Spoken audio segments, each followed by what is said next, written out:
नमस्कार व्यूअर्स, मैं हूं अमीश देवगन और आप देख रहे हैं सीएनबीसी आवाज पे टक्कर। क्योंकि रात के बज चुके हैं 9। संसद 2 दिनों से ठप है। जहां ऑपरेशन सिंदूर पर टकराव है, वहीं वोटर लिस्ट की जांच पर भी सियासी बवाल है। आज सीएनबीसी आवाज के टक्कर में हम मेंबर ऑफ पार्लियामेंट का पैनल लेके आए हैं, यानी सबसे बड़ा पैनल आज इस विषय पर चर्चा करेगा कि देश का सदन क्यों नहीं चल पा रहा है और कब तक नहीं चल पाएगा, और साथ ही साथ जगदीप धनखड़ के विषय को लेकर सियासत क्यों हो रही है। आज सीएनबीसी आवाज की टक्कर इसी विषय पर व्यूअर्स।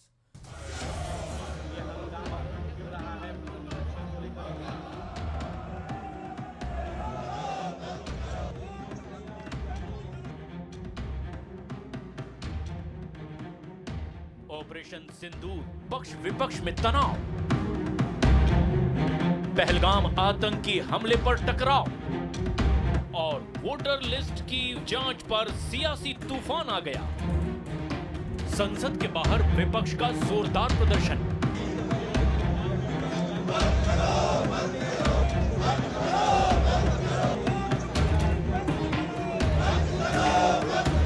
बिहार विधानसभा में काले कपड़ों में विरोध। ये हंगामा हो रहा है पुनर्निरीक्षण को लेकर।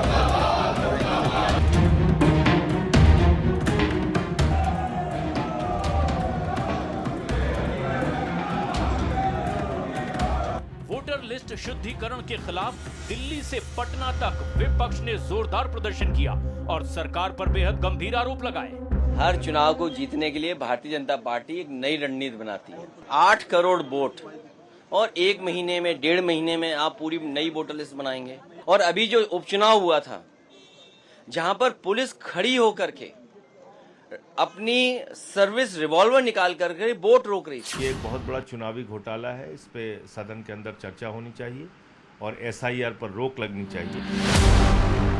लेकिन संसद के बाहर प्रदर्शन के बीच एक दिलचस्प नजारा भी दिखाई दिया, जब एक दूसरे पर आरोप लगाते हुए अखिलेश यादव और गिरिराज सिंह गले मिल गए। बीजेपी ने कोई तैयारी की है बहुत बड़े पैमाने पे बेईमानी करने के लिए।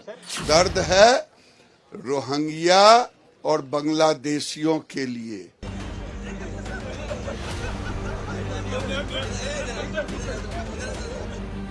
लेकिन बिहार में तो काले कपड़ों में विरोध प्रदर्शन सारी सीमाएं पार कर गया और आरजेडी विधायक सतीश दास टेबल पर चढ़ गए।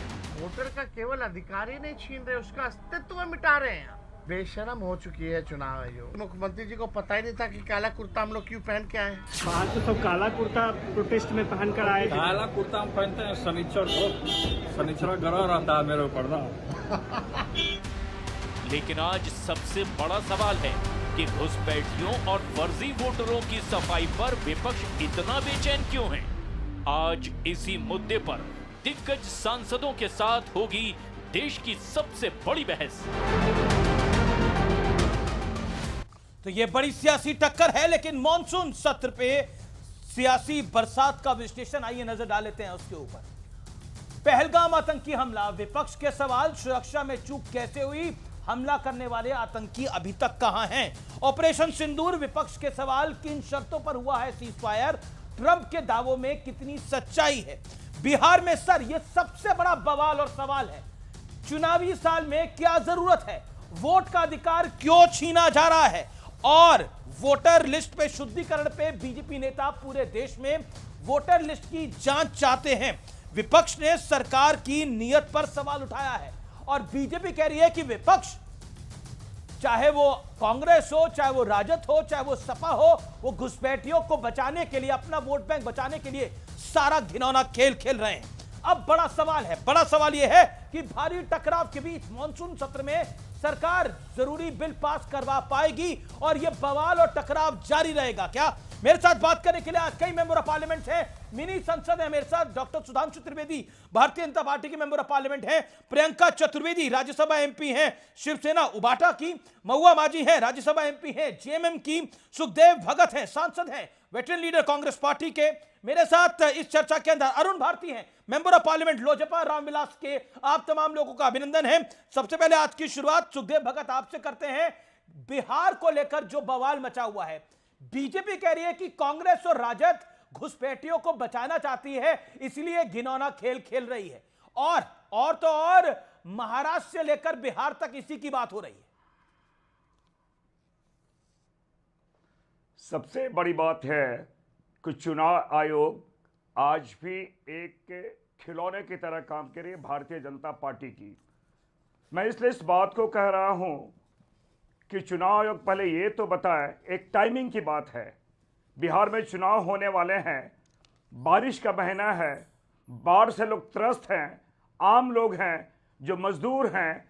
ये 8 दिनों में जो डॉक्यूमेंट्स मांगे जा रहे हैं वो संभव है क्या?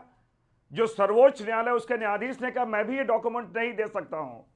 हालात ये हो गई है कि चुनाव अचानक इतना प्रॉम्प्ट हो गया है कि वो 8 दिन भी नहीं बीते, सारे पेपर्स भी नहीं आए, वो 17 लाख हमारे वोटर्स जो हैं वो बाहर हैं। तकरीबन हमारे 35 लाख है, उनके बारे में वो कर रहे हैं। हर गणना वो एक सप्ताह में कर रही है। सबसे बड़ी बात है बैक डोर से एंट्री करने की बातें होती है। इन्हें महाराष्ट्र से एक आदत सी हो गई है कि महाराष्ट्र में जिस तरह, लेकिन भगत साहब महाराष्ट्र में वोट बढ़े तबाह फारे, यहां पर आप कह रहे हैं वोट घट रहे हैं तबाह फारे हैं, दिल्ली के अंदर वोट कटे तबाह फारे, यानी एक चीज कांस्टेंट है वो कांग्रेस की हार है। दो चीज मैं आपको बता दूं, हम नीतियों पे चल रहे हैं। चुनाव आयोग का काम है चुनाव तो जीतने के लिए लड़ रहे हैं ना जनाब, मतदान कराना। आप देखिए, एक बात ये लगातार ये बोल रहे हैं, चुनाव आयोग कह रही है कि बांग्लादेश से लोग आए हैं, म्यांमार से लोग आए हुए हैं, भूटान से लोग आए हैं। मैं भी चाहता हूं कि जो भारत के नागरिक को वोट दें, लेकिन साथ साथ ये बताएं क्या चुनाव आयोग ये मान के चल रही है कि भारतीय जनता पार्टी और ये नीतीश जी की जो सरकार है वो सक्षम नहीं है कि घुसपैठिए बिहार में आके नागरिक सुविधा प्राप्त किए हुए। आपका पॉइंट वैलिड है, आपका पॉइंट वैलिड है। आज दिल्ली से लेकर बिहार तक इसका विरोध हुआ है। इसका मतलब जी, इसका मतलब एनडीए सक्षम नहीं है, पहली बात। दूसरी बात, मैं 1-2 आंकड़े आपको मैं बता दूं। वहां करीब 20,47,000 लोग, 20.47% वो वहां पे गवर्नमेंट जॉब में है। और जिसमें जो अगर बर्थ सर्टिफिकेट की बात कर रहे हैं, बर्थ सर्टिफिकेट कितने लोगों के पास है? बर्थ सर्टिफिकेट 3% लोगों के पास है। मैट्रिक सर्टिफिकेट कितने लोगों पर है? 45 लोगों के पास है, 45% लोगों के पास है। तो ये सब डेटा जो है, जो मांग रहे हैं, तो ये कितने, अगर 45 लोगों के पास है, इसका मतलब 55 लोगों के पास नहीं है। ओके, एक आपका आरोप है, एक कांग्रेस और आरजेडी का एक बड़ा आरोप है कि बीजेपी के हाथ की कठपुतली बन गया है चुनाव आयोग। सुधांशु त्रिवेदी, इसको आप कैसे लेते हैं? आज बिहार से लेकर दिल्ली तक बड़ा विरोध रहा है इस विषय को लेकर। Election commission is the puppet of Bharatiya Janata Party. Answer it Sudhanshu Trivedi ji. बिल्कुल, जो निराधार तथ्यहीन आरोप विपक्ष के द्वारा लगाए जाते हैं चुनाव आयोग पे, तो जो पपेट का मतलब कठपुतली होता है, कठपुतली तरह तरह के रंग दिखाता है ना, इन लोगों का जो कहने का मतलब है। और देखिए, इनके आरोप के अनुसार चुनाव आयोग ने कैसा रंग दिखाया है कि कश्मीर में बड़ा अच्छा काम किया, पंजाब में बड़ा अच्छा काम किया, हरियाणा में गड़बड़ कर दिया, हिमाचल ने बहुत अच्छा काम किया, उत्तराखंड में गड़बड़ कर दिया, फिर यूपी बिहार में खराब काम किया, बंगाल में बड़ा अच्छा काम किया, महाराष्ट्र में खराब किया, गुजरात में लगातार खराब कर रहा है, राजस्थान मध्य प्रदेश में 2018 में बड़ा अच्छा काम किया, 2023 में खराब काम किया। फिर सुनिए साहब, असम में गड़बड़ कर दिया, मगर तेलंगाना में, कर्नाटक में, तमिलनाडु में और केरल में बड़ा जबरदस्त अच्छा काम कर रहा है। मुझे लगता कठपुतली कहने वालों को देखना चाहिए कि आपने क्या अपनी सुविधा के अनुसार कठपुतली का नृत्य समझ रखा है, या जैसे शतरंज का खेल होता black and white, black and white, black and white, ओ अच्छा बुरा, अच्छा बुरा, अच्छा बुरा।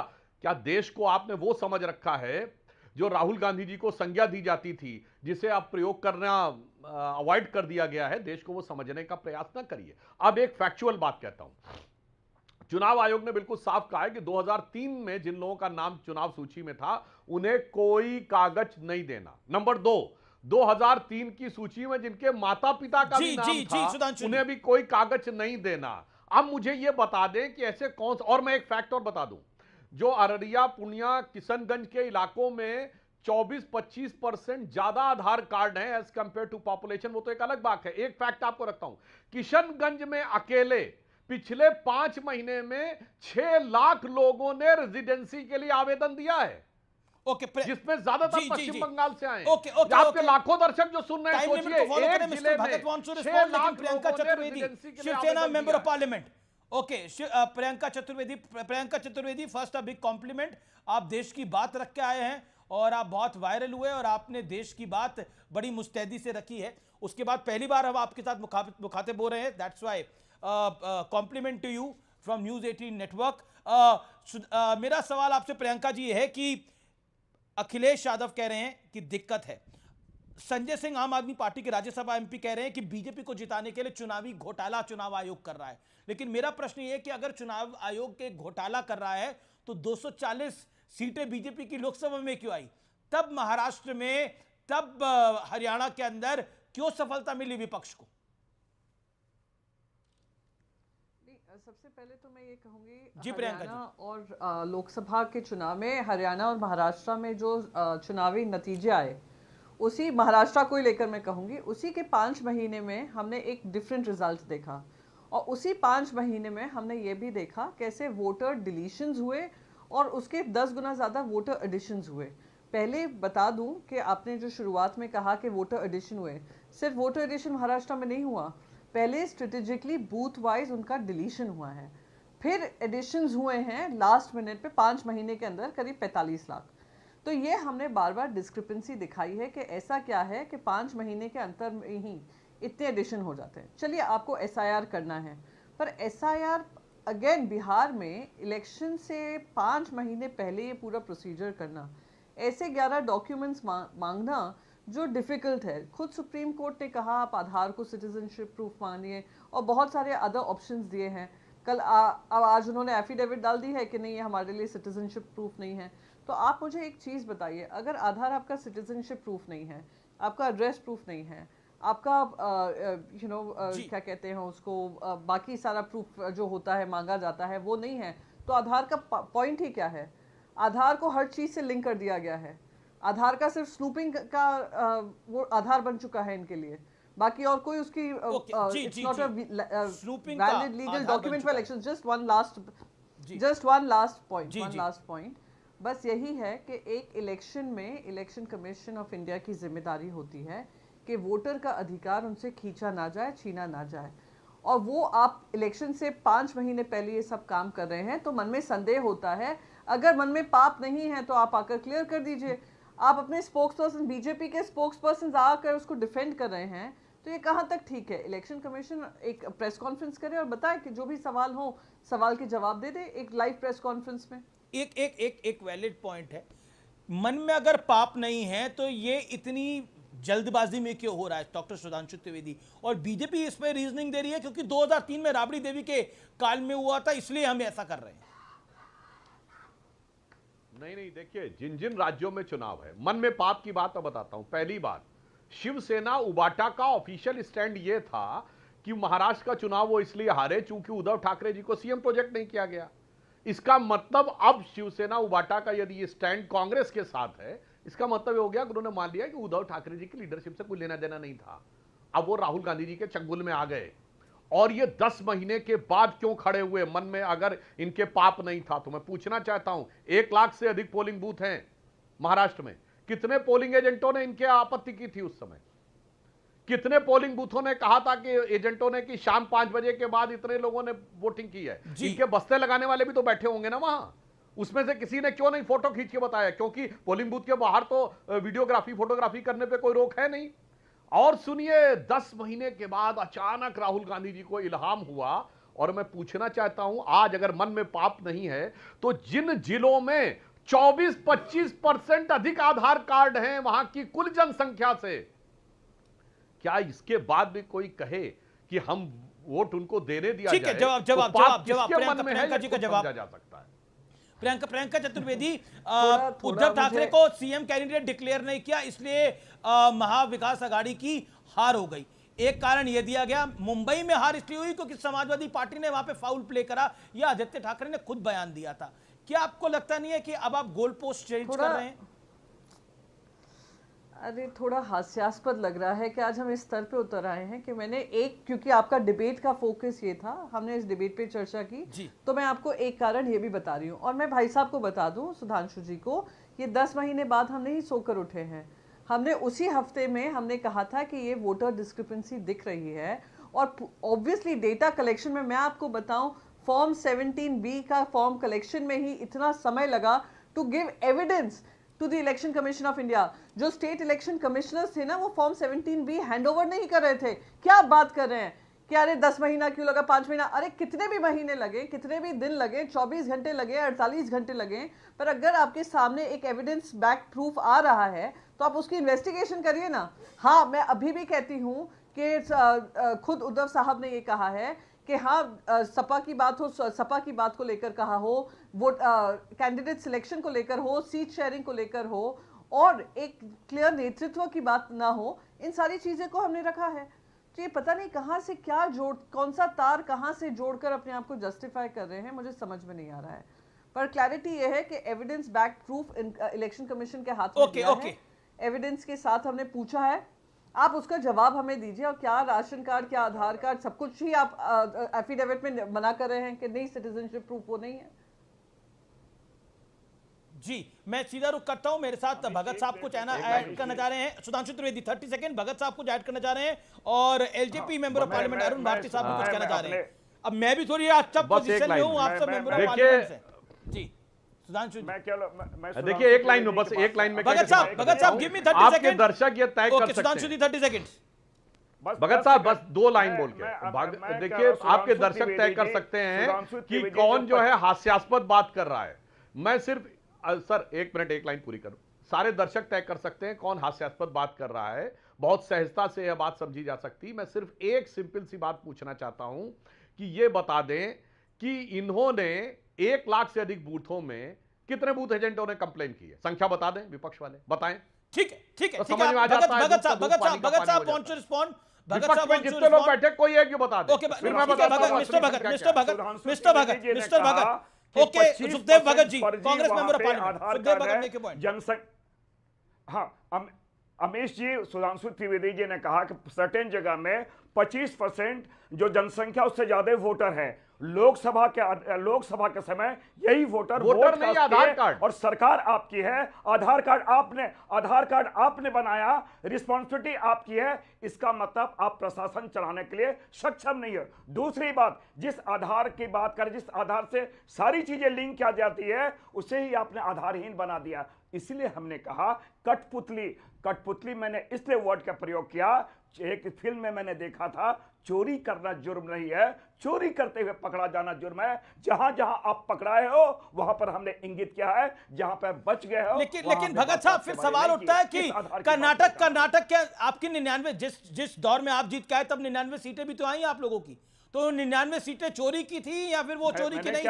मैंने क्या 99 सीट्स भी तो आई, बीजेपी 240 पे रह गई। चुनाव आयोग तो सर्वोच्च न्यायालय के निर्देश का भी अनुपालन नहीं करना चाहती है। उन्हें यह कहना पड़ता कि आधार को आप राशन कार्ड को देखो। आपने जिन्हें नागरिक सुविधाएं दी है, जिनके आधार पे सारी चीजें हम देख रहे हैं, उन्हें मानने में क्या दिक्कत है? और एक प्रैक्टिकल चीज होती है, प्रैक्टिकल और टाइमिंग की बात ही होती है। मैंने कहा कि जहां पर इसके पहले भी हुए थे। जी, यू मेड योर पॉइंट भगत साहब। अरुण भारती, लेट अरुण भारती कम इन। एलजेपी के मेंबर ऑफ पार्लियामेंट है, वो रिस्पॉन्ड करना चाहते हैं। अरुण भारती, चुनाव आयोग चोरी के दरवाजे से खेल रहा है, और वो खेल एनडीए को जिताने के लिए खेल रहा है। महाराष्ट्र में एनडीए चोरी से जीता, अब तो राहुल गांधी कह रहे हैं मध्य प्रदेश में भी बीजेपी चोरी से जीती है, और अब बिहार में ये खेल खेलने की कोशिश है। क्या कहना चाहते हैं आप? अमीश जी, 1965 में क्या हुआ था? 1983 में भी SIR हुआ था, 87 में भी हुआ था, 93 में भी हुआ था, 2005 में भी हुआ था, 2009 में भी हुआ था, 2019 में था। उस वक्त तो ये लोकतंत्र को मजबूत करने की बात थी। आज ये कैसे लोकतंत्र को कमजोर करने की बात हो रही है? देखिए, चुनाव आयोग स्वायत्त संस्था है, ये उसका विशेषाधिकार है कि कब वो SIR करवाना चाहता है। जब पहले SIR हुए, कहीं से कोई दिक्कत नहीं हुई। उनके जो फर्जी वोटर हैं जी पे सरकार मना करती थी। आप याद कीजिए, मैं आपको याद कराना चाहूंगा 1995 का दौर, जिस वक्त वोट किया हुआ बैलेट बॉक्सेस कुएं में फेंक दिए जाते थे। क्यों किए जाते थे इस तरह से? क्योंकि फर्जी वोट डलवाए जाते थे उस वक्त, और उसके बाद कहीं जरूरत से ज्यादा नहीं हो जाए तो लालू जी फिकवा दिया करते थे कुएं में। और उसी चुनाव में मेरी माताजी चुनाव हारी थी, तो इसलिए मुझे अच्छे से पता है। देखिए, विपक्ष को हम लोगों का मानना है कि कोई भी सही वोटर न छूटे और कोई भी फर्जी वोटर किसी सही वोटर का हक ना ले। लाजमी बात है इसके लिए एसआईआर जरूरत, लेकिन एनडीए में भी तो इसमें दो विचार है ना। लेकिन इसमें एनडीए में भी दो विचार है। टीडीपी ने बोला कि ऐसा जल्दबाजी में नहीं होना चाहिए, टीडीपी ने यह बात बोली है। एनडीए में भी दो तरह के विचार है, टीडीपी ने यह बात बोली है। मैं इस पर भी आऊंगा, लेकिन महुआ माजी जिस दौर की बात कर रहे हैं, आपकी सरकार भी उसी दौर में चुन कर आई, आपकी सरकार चुनी गई और दूसरी जगह पे कांग्रेस की हार हुई। अब आप बताइए, इलेक्शन कमीशन अगर बीजेपी का प्रोपेगेंडा चला रहा होता तो आप कैसे जीत जाते? या आपकी जीत जायज है और दूसरी जगह जीत झूठी है, ऐसे कैसे होगा? देखिए झारखंड में भी महुआ माजी बोल रही है, लेकिन हमारे यहाँ दाल नहीं गल पाई। हाँ, अच्छा, आपके यहाँ दाल नहीं गली? पर उनकी दाल नहीं गल पाई, लेकिन मैं बता रही हूँ कि बिहार में जो कुछ भी हो रहा है, बीएलओ क्या कर रहे हैं, ये सबके सामने है। एक प्रतिष्ठित पत्रकार ने जब इन बातों को सामने रखा, जब लोगों का इंटरव्यू लिया और प्रूफ के साथ दिखाया, तो उन पर एफआईआर हो गया। ये आप लोग भी जान रहे हैं कि किस तरह से पत्रकार महोदय ने सच्चाई दिखाई और उन पर एफआईआर। लेकिन महुआ जी, ये समझाइए ना, आपके यहाँ दाल कैसे निकली? जब इलेक्शन कमीशन गड़बड़ करने पे उतारू था तो आपके यहाँ गड़बड़ नहीं करी, महाराष्ट्र में गड़बड़ कर दी, हरियाणा में गड़बड़ कर दी, जम्मू कश्मीर में गड़बड़ फिर नहीं करी। अभी की बात हो रही है कि आप सभी जानते हैं कि बिहार के कितने लोग बाहर रहते हैं, दिल्ली में और महाराष्ट्र में, झारखंड में, हर जगह बिहार के लोग रहते हैं।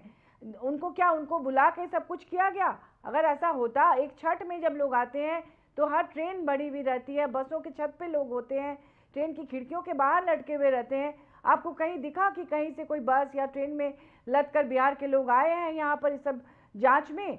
तो आखिर ये आंकड़े सही है या नहीं है, इस पर जब सवाल उठ रहा है तो चुनाव आयोग को आकर साफ करना चाहिए। Okay, you made your point. की क्या बात है? आपने देखा कि देखिए इलेक्टोरल बॉन्ड को लेकर जब जनता के बीच बहुत कुछ था, उस समय उसको ट्रांसपेरेंट नहीं किया गया। बाद में जब माननीय सुप्रीम कोर्ट ने कहा उसको सार्वजनिक करने के लिए, तब पता चला कि उसके अंदर क्या क्या खेल है।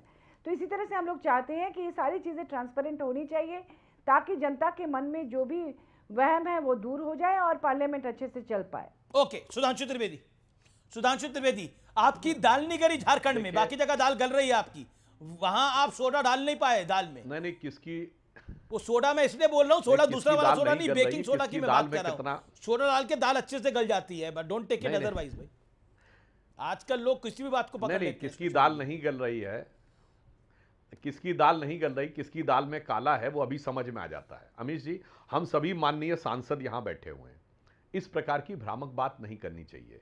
महुआ जी ने कहा कितने लोगों को आपने ट्रेन में आके लद के आके देखा। अरे भाई, वो तो ऑनलाइन की व्यवस्था है, ट्रेन पे लदने की जरूरत नहीं है, इंटरनेट पे कनेक्ट होकर सिर्फ क्लिक करने की जरूरत है, उसके द्वारा आप अपनी चीज का सत्यापन कर सकते हैं।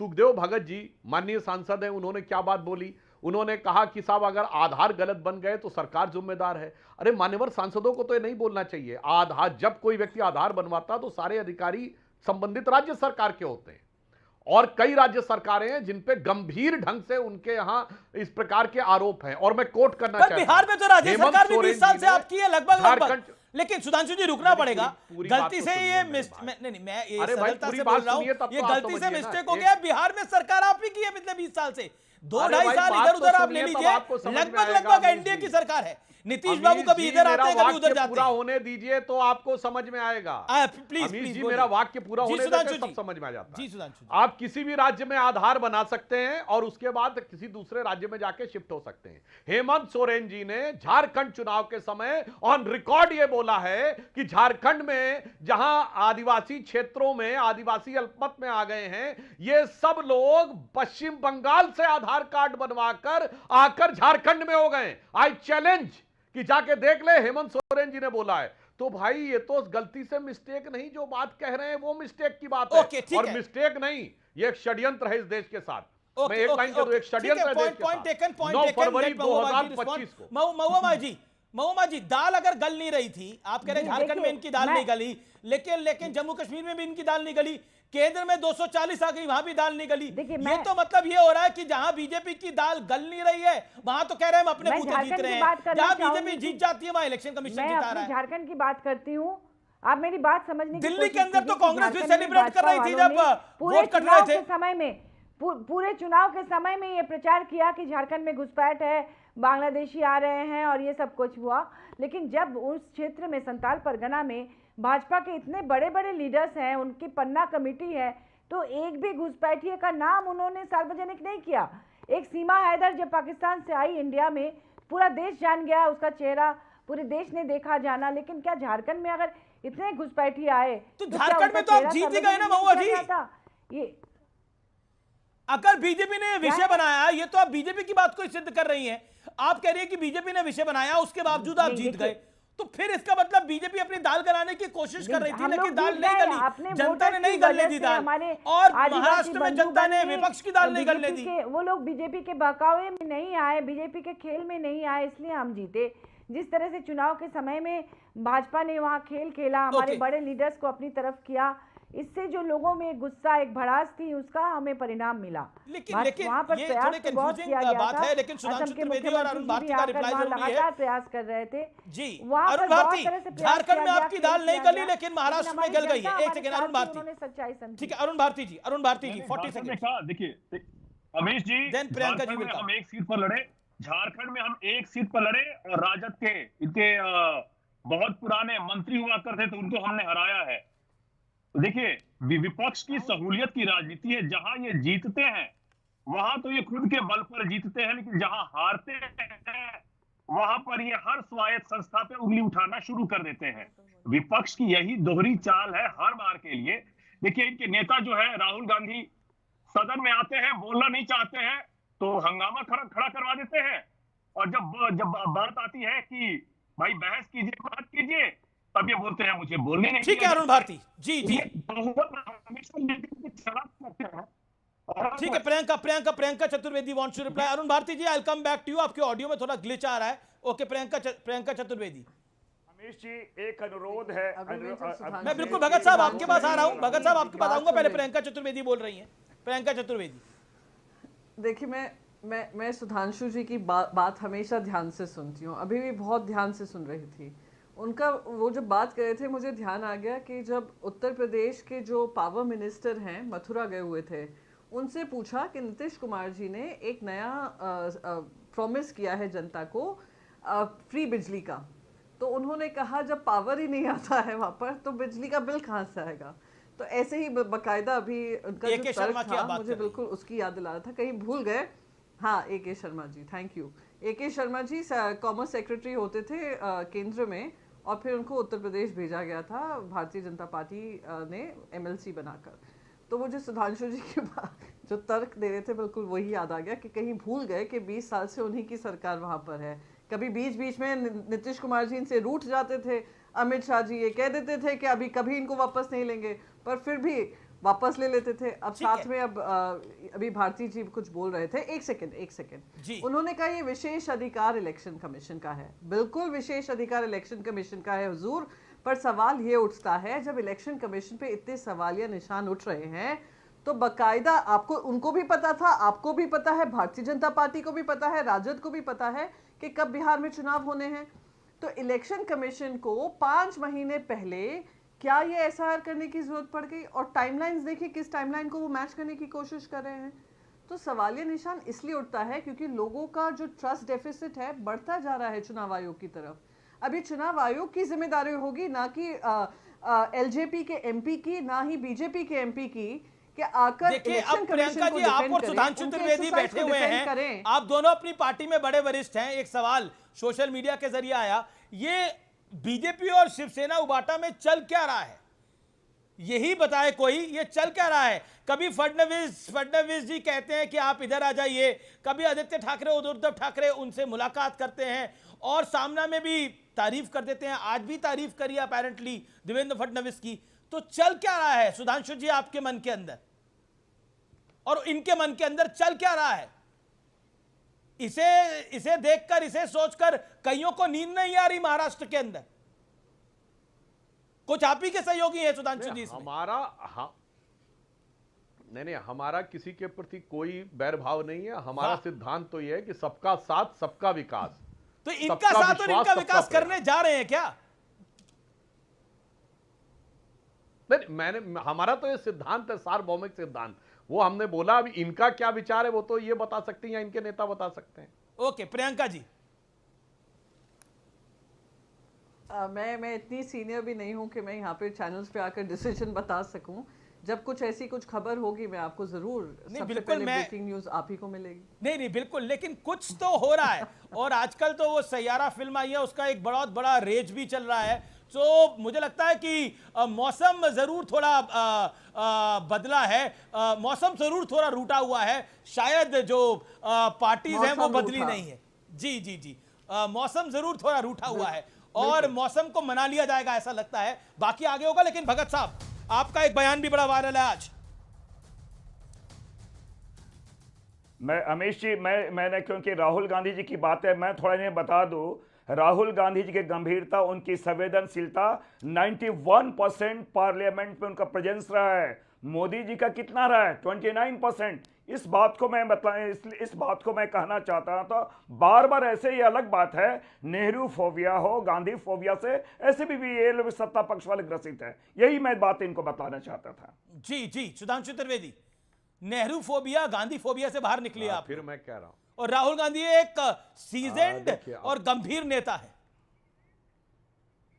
नहीं, वो 91% उपस्थिति है, इसलिए मैंने कहा। भगत जी ने जो बात कही, हाँ नहीं बताता हूं, सुनिए महोदय, आपको पता होना चाहिए पार्लियामेंट में प्रधानमंत्री और मंत्री की उपस्थिति नहीं लगती है क्योंकि वो सतत प्रेजेंट माने जाते हैं, ये आपको पता होना चाहिए। और राहुल गांधी जब केवल सांसद थे, जरा बता दीजिए कितने उन्होंने अटेंड किया था, कितने प्रश्न पूछे थे, सदन की कार्रवाई में कितना डिबेट में भाग लिया है, 4 से 14 तक। और मैं दूसरा पूछना चाहता हूं, जिन जिन संसदीय कमेटियों में वो सदस्य हैं उसमें जरा अटेंडेंस बताइए।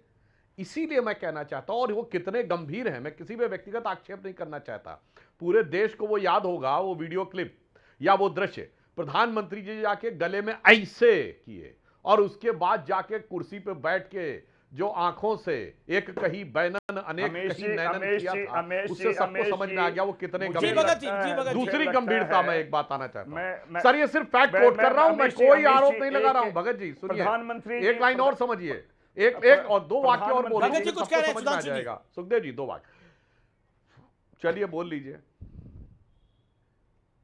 जी बोलिए। बहुत कदर करता हूं, मैं थोड़ा स्पंद दिला रहा हूं। आपने जो उस पार्लियामेंट की बात की, देश के प्रधानमंत्री जी हैं, वो भाजपा के नहीं भारत के प्रधानमंत्री जी हैं। और एक उनका था जेस्चर में बता दूं, यूं करना, यूं करना, क्या प्रधानमंत्री पद के गरिमा के ये अनुरूप है क्या? मैं तो इसलिए मैंने कहा सवाल आरोप प्रत्यारोप का नहीं है, सवाल इस बात की है, अमीश जी ने जो यहां पर चर्चा कराई है कि SIR क्या वो सही कार्य कर रही है, उसके माध्यम से किस प्रकार लोगों को प्रताड़ित की जा रही है और बैकडोर से कैसे एंट्री की जा रही है, ये सुधांशु का जवाब। ये चिंता की प्रधानमंत्री के इशारे भी सही नहीं थे जो ऐसे करे थे। सुधांशु त्रिवेदी, देखिए वो क्यों करे थे? देखिए ऐसे वैसे उन्होंने कोई इशारे नहीं किए, हाथ और उंगलियों का प्रयोग करके सब बोलते हैं। इशारे क्या गलत थे? राहुल गांधी जी की पहली स्पीच याद करिए नेता प्रतिपक्ष बनने के बाद, वो कभी भगवान शंकर की फोटो यूं रख के यूं दिखा रहे हैं, कभी गुरु नानक देव की फोटो यूं रख के यूं दिखा रहे हैं। और मैं दर्शकों से कहता हूं जाके चेक करिए, शपथ ईश्वर के नाम की नहीं ली है और भगवान की फोटो दिखा रहे हैं। उन्होंने अंग्रेजी में शपथ ली है, सोलमनी अफर्म बोला है और ईश्वर के नाम की शपथ दिखा रहे हैं। वक्फ बोर्ड की डिबेट के दौरान रात को 12 बजे वो पैजामा और टी-शर्ट पहन के संसद भवन के अंदर आ गए।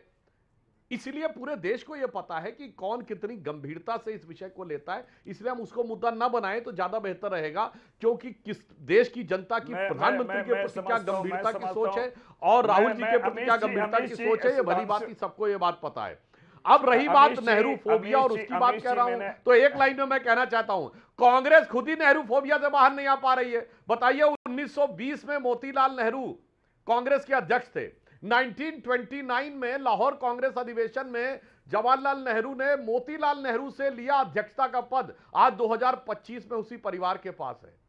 मतलब फैक्चुअल बोल रहा हूं, अगर सुखदेव जी आपको न याद हो, रावी के तट पर ये दिसंबर 1929 में लाहौर कांग्रेस का अधिवेशन हुआ था जिसमें मोतीलाल नेहरू से अध्यक्षता जवाहरलाल नेहरू पे गई थी। ओके, और आज सुखदेव भगत जी मेक योर पॉइंट। सुधांशु जी मतलब 1929 में लाहौर कन्वेंशन में पूर्ण स्वराज की जो घोषणा हुई, पूर्ण स्वराज की घोषणा हुई और निश्चित रूप से आज नेहरू जी, मैं आ रहा हूं इस परिवार में, इस परिवार की खासियत ये रही है जिनकी दादी गोली से छलनी की गई, जिनके पिता इन्होंने आतंकवाद के खिलाफ अपने प्राणों का न्यौछावर किया, ये शहीद परिवार है और हमें फक्र है कि हम उस परिवार के, जो हमारे अध्यक्ष रहे, उस परिवार का हम सदस्य हैं। ये तो फक्र करने की बातें हैं, आरोप लगाने की बातें नहीं है, फक्र करने की बातें हैं। रही बात प्रियंका गांधी जी की हो, राहुल गांधी जी की बातें हो या सोनिया गांधी जी की बात हो, जिस गांधी की बात करें, सारे लोग निर्वाचित हमारे होते रहे, जनता ने उन्हें जिताया है और हम संसदीय ये लोकतांत्रिक पद्धति से हम आए हैं। ये इसलिए हमने कहा कि ये तो शहीद परिवार की बात है और हम करते हैं। जी जी जी, महुआ माझी कुछ कहना चाहती है? महुआ माझी, मैं ये पूछना चाहूँगी कि आप लोग तो विषय अंतर कर रहे हैं। हमारा यहाँ पर बोलना ये है कि माननीय धनखड़ जी ने क्यों रिज़ाइन किया, इस पर तो बात कीजिए, जिस पर तरह तरह की अटकलें आ रही हैं। मुझे तो लगता है कि अभी सत्ता पक्ष को चाहिए कि देश के सामने इस बात को रखा जाए कि अचानक से ऐसी क्या बात हो गई कि रिजाइन करना पड़ा, और जबकि सभी लोग कह रहे हैं कि ममता बनर्जी कह रहे हैं कि नहीं थी। ममता बनर्जी, बड़ी खबर है, ममता बनर्जी कहती है देखते हैं आगे क्या होता है। धनखड़ की तबीयत बिल्कुल ठीक है। धनखड़ के इस्तीफे का पर ममता बनर्जी का ये बयान आया आपसे कुछ देर पहले। Sudhanshu Trivedi, make your point. Mahua Majhi की बात का जवाब। इसका उनके बयान का कारण ये है, हाँ, उनके बोलने का कारण ये है कि पिछले ही बजट सत्र में वो बीमार पड़ गए थे, उनको हार्ट में कुछ प्रॉब्लम हुआ था, शायद स्टेंट वगैरह कुछ लगा था, तो उस समय भी वो 7 दिन के अंदर ही लगभग वो फिर से वापस आ गए काम पर। तो स्वास्थ्य को लेकर वो बहुत ज्यादा चिंतित होने वाले व्यक्ति नहीं है। आप यहाँ पर हम लोग चाहते हैं कि हम लोग के सामने आप भी राज्यसभा एमपी हैं, सुधांशु भी राज्यसभा एमपी और प्रियंका भी राज्यसभा एमपी हैं। Okay Sudhanshu ji, make your point. देखिए, मेरा मानना है कि धनखड़ जी देश के उपराष्ट्रपति थे और आज ही उन्होंने रिजाइन किया है। किसी के स्वास्थ्य को विषय बनाना उचित नहीं है। हम लोग स्वास्थ्य को मुद्दा नहीं बनाते। और जहां तक ममता जी की बात है, जब धनखड़ जी राज्यपाल थे तो वो कैसे कैसे उनको विशेषणों से सुशोभित करती थी, और आज वो किस आधार पे अचानक कहने लगी, जब वो स्वयं कह रहे हैं कि वो स्वास्थ्य संबंधी कारणों से त्यागपत्र दे रहे हैं, अब वो कह रही हैं कि स्वास्थ्य ठीक है। मुझे लगता है इसे सोनिया गांधी जी ने चुनाव नहीं लड़ा, राज्यसभा से आ गई, तो हमने मुद्दा नहीं बनाया। अगर लालू प्रसाद यादव जी का स्वास्थ्य अच्छा नहीं है तो हम इसे मुद्दा नहीं बनाते। तो स्वास्थ्य को मुद्दा बनाना उचित नहीं है। कम से कम कुछ चीजों को राजनीति से परे रखना चाहिए। हाँ, विषय पे बात करते हुए अमीश जी, मैं अपने जो सम्मानित विरोधी सांसद भगत कुछ कहना चाह रहे हैं। मिस्टर भगत कुछ कहना, सुखदेव भगत कुछ कहना चाह रहे हैं। सुखदेव भगत, वो कह रहे हैं स्वास्थ्य को मुद्दा बनाना जायज नहीं है। दूर तलक जाएगी। मैं इसलिए कह रहा हूं, बात निकलेगी तो दूर तलक जाएगी। नड्डा जी ने कल उनको इतना आहत किया, nothing will go on record. ये संसद जो है, नड्डा जी संसद के मालिक हैं थे क्या? इस तरह के शब्दों को उन्होंने प्रयोग किया। और क्या ये जो सदन है वो बहस का स्थल है या तानाशाही का मंच बन गया? ये बात मैं इसलिए कर रहा हूं कि जिस प्रकार और जिस स्वास्थ्य की बात कर, मैं ईश्वर से प्रार्थना करता हूं वो स्वस्थ रहे, उनके दीर्घायु बने। लेकिन साथ ही साथ कल जो चीजें आई, कुछ अचानक, कुछ अनचाहा, कुछ अनसुलझा, और ये जो स्वास्थ्य जो कारण बताए गए हैं, इसकी असली बीमारी कहीं और है, कहीं सिस्टम में तो नहीं है, कभी दबाव में तो नहीं है, कहीं बिहार के चुनाव की रणनीति में तो नहीं है। इन चीजों को देखना पड़ेगा। और स्वास्थ्य जो बीमारी की जो बातें हैं, मैं बताऊं, धनखड़ के साथ हुआ है, जो शिंदे के साथ हुआ है। ओके, प्रियंका चतुर्वेदी कुछ ऐड कर रही है। अमीश जी, इस जी अमीश जी, एक लास्ट 1 सेकंड में 2 सेकंड में ले रहा हूं। और इस बीमारी का जानते हैं क्या बीमारी, कौन 3 बीमारी है? न्याय पालिका से टकराव वाली बीमारी, बिहार के चुनाव वाली बीमारी और टाइमिंग की बीमारी। ये बीमारी है महत्वपूर्ण। जी प्रियंका चतुर्वेदी कुछ कह रही है, then Sudhanshu Trivedi you response. Okay Priyanka ji. नहीं, मैं तो सुधांशु जी से बस एक ही चीज़ कहूँगी, अपने दिल पे हाथ रखकर बोलिए कि जो भी आपने उनकी हेल्थ को लेकर कहा, राजनीति को लेकर कहा, क्या आप उससे सहमत खुद हैं? खुद ही आज आप कन्विंसिंग नहीं लग रहे थे, क्योंकि उनकी हेल्थ बिल्कुल ठीक थी, वो पूरा पार्लियामेंट प्रोसीजर अटेंड कर रहे थे। बस सवाल ये उठता है, अगर उनकी हेल्थ ठीक नहीं थी और मेडिकल एडवाइजरी उनने एक्सेप्ट की है तो ये मानसून सेशन से पहले कर लेते। अब मानसून सेशन डिस्टर्ब हो चुका है, बीएससी की मीटिंग नहीं हो रही है, तो ये डिस्ट्रप्शन राज्यसभा में जो हुआ है अनवांटेड था। अगर हेल्थी रीजन था तो वो एक दिन पहले ही इस्तीफा दे देते, वहीं पे काम खत्म हो चुका होता, आप लोग ने you all would have had something in place. पर अनफॉर्चुनेट बात ये है, और बात ऐसी है, इनको लगा था कि जब वो गवर्नर थे और ममता बनर्जी को रोज दिन रात वो उनके इलेक्टेड चीफ मिनिस्टर को तकलीफ देते थे, तो वही सेम फॉर्मूला वो शायद जब वाइस प्रेसिडेंट की गद्दी पे बैठेंगे तो जो ये कहेंगे हाँ, वो कहेंगे हाँ, वो कहेंगे ना, तो ये करेंगे ना। तो इनको लगा था वो उनको कंट्रोल कर पाएंगे, पर एक जो सोचने समझे वाला व्यक्ति होता है वो अपनी भी अक्ल लगा सकता है। वो हुआ है, क्लैश हुआ है, जिसकी वजह से इस्तीफा हुआ है। ओके, सुधांशु त्रिवेदी जवाब Sudhanshu Trivedi. JP Nadda ji dignity of the house बिल्कुल रखकर माइंड में वो बात करेंगे। जी, हालांकि ये विषय ओके बोलिए। देखिए, प्रियंका जी से मैं कहना चाहूंगा, किसी का स्वास्थ्य खराब है, ये दिल पे हाथ रखने की जरूरत नहीं, दिमाग पे हाथ रखने की जरूरत है, क्योंकि स्वास्थ्य की रिपोर्ट अवेलेबल होती है। स्वास्थ्य के बारे में वो जो बोल रहे हैं वही हमें मानना चाहिए। अब दूसरा मैं पूछना चाहता हूं, बड़ा आश्चर्य लग रहा है मुझे अमित जी, जो लोग धनखड़ जी के विरुद्ध अविश्वास प्रस्ताव लाए थे पिछले सत्र में, जिन लोगों ने धनखड़ जी की मिमिक्री की संसद के गेट के ऊपर, तृणमूल कांग्रेस के सांसद, और बहुत ही अभद्र अपमानजनक तरीके से, और राहुल गांधी जी उसका वीडियो बना रहे थे, उन लोगों का अचानक बदला हुआ कैरेक्टर, वाह, देखते बनता है। इसका मतलब जो कल खुद कह रहे थे, आज धनखड़ जी के स्वास्थ्य को किस ढंग से राजनीति का मुद्दा बना रहे हैं, मुझे लगता है बहुत क्षुद्र स्तर की राजनीति है। इससे विपक्ष को बाज आना चाहिए। हां, मैं एक फैक्ट जरूर कह देना चाहता हूं कि जो हम लोग आज मुद्दे की बात कर रहे थे, जब इलेक्टोरल रोल्स की बात आती है तो अमेरिकी राष्ट्रपति ने 9 फरवरी 2025 को बोला है कि यूएस एड ने पिछले वर्षों में मिलियंस ऑफ डॉलर दिए भारत में वोटर टर्नआउट बढ़ाने के लिए, US agency for international development. अब उन्होंने कहा, मेरी समझ से बाहर था कि पिछले रिजीम में सैकड़ों करोड़ रुपए भारत में मतदाता की संख्या बढ़ाने के लिए क्यों प्रयोग हो रहा था। किसी ने नहीं बोला विपक्ष वाले ने कि जांच होनी चाहिए, सब चूं। उसका कारण क्या है कि पिछले 2024 के लोकसभा में, मैं कोई आरोप नहीं लगा रहा हूं, सिर्फ फैक्ट बोल रहा हूं, आपके लाखों दर्शक अपने आप कनेक्ट करें। 2024 की लोकसभा में सबसे बड़ी जीत कहां से हुई है, किस लोकसभा सीट पे? असम की धुबरी सीट पे हुई है। ठीक है, कांग्रेस प्रियंका कुछ ऐड करना चाह रही है, प्रियंका को जवाब देना चाह रही है। जो राहुल गांधी से 3 गुनी अधिक जीत है। सुधांशु जी संक्षेप में, प्रियंका चतुर्वेदी रिप्लाई। लोकसभा क्षेत्र जहां सर्वाधिक डेमोग्राफिक चेंज हुआ है, प्रियंका जी पर जीत का सबसे बड़ा रिकॉर्ड बना है। इससे समझ में आता है, सुधांशु जी वोटर बढ़ाने के लिए प्रियंका जी बोलिए, प्लीज बोलिए। सुनिए, खबरें विदेश से, सुधांशु जी ऐसा है, सुधांशु जी, और बवाल भारत देश। Priyanka Chaturvedi, make your point. Priyanka ji ji Sudhanshu ji, मैं अपने माथे पे हाथ रखकर, अपने दिल पे हाथ रखकर ये जरूर कह सकती हूँ कि हाँ, हमने नो कॉन्फिडेंस मोशन लाए थे, और हमें बिल्कुल अभी भी आई स्टैंड बाय इट कि सबसे पार्टिसन अगर चेयरमैन थे, और मैं ये भी कहूँ कि I was a signatory to it and I stand by it. सवाल उनकी हेल्थ का नहीं था, सवाल उनके टाइमिंग का था। वो उनने इस्तीफा दिया है, आपके दबाव में दिया, बात ये थी। चलिए वो छोड़िए, मैं अब आपको बस एक चीज और कहना चाहती हूँ। जो यूनाइटेड स्टेट्स का आप हवाला दे रहे हैं, वो रिपोर्ट थोड़ा अगर आप जाकर पढ़ लेंगे, हाल ही में कुछ एक हफ्ते पहले वो खारिज कर दी गई है, और इन्वेस्टिगेशन का दायरा सरकार का होता है, विपक्ष का नहीं। तो आप उस पर भी इन्वेस्टिगेशन करा लीजिए। वक्त है अंतराल का, आप देखते हैं सीएनबीसी आवाज पे टक्कर का ट्यूसडे एडिशन।